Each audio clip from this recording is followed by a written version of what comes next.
After heavy prolonged battles, the city of Bakhmut came under full Russian control. The mop-up operation aimed at destroying the last Ukrainian servicemen who may be hiding in the ruins is ongoing. The demining of the city has begun.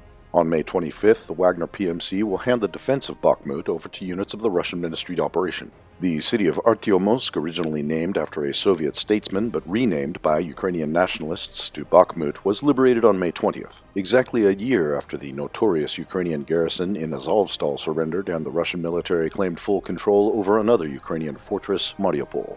As in 2022, Kiev did not rush to admit its defeat. In the Ukrainian media and the mainstream media, the Ukrainian garrison in Azovstal was fighting long after it had actually surrendered in reality. This was also the case in all other major Ukrainian defeats in the Donbass and in other regions. Thus, it is no surprise that Kiev will try its best to hide the truth regarding Bakhmut for about a week or so.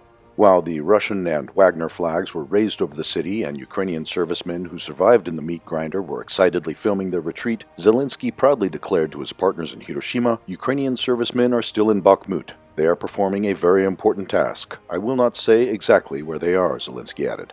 In response, the head of the Wagner PMC, Yevgeny Prigozhin, clarified that the last Ukrainian serviceman in Bakhmut was shot dead at about midday on May 21st when he was trying to escape dressed up in a woman's dress. Wagner fighters stopped taking prisoners. That's why the streets of the city are covered by the corpses of dead Ukrainian servicemen. Not even one of them is still alive fighting for Bakhmut.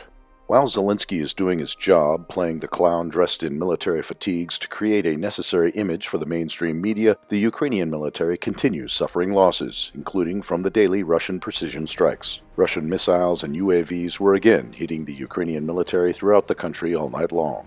The first explosions thundered in the KIEV region, where, according to preliminary data, the headquarters of the Kraken Nazi battalion was destroyed. In addition, explosions thundered in the Odessa, Zaporizhzhia, and Mykolaiv regions. The most massive Russian attack targeted the city of Dnipro. About 20 explosions were reported, including in the area of the Yuzmash plant.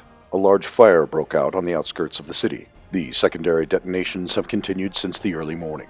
Local residents also reported a temporary loss of the electricity and water supplies. The regional authorities confirmed the damage on a local enterprise without revealing what was the actual target. The Kiev regime traditionally hides its losses.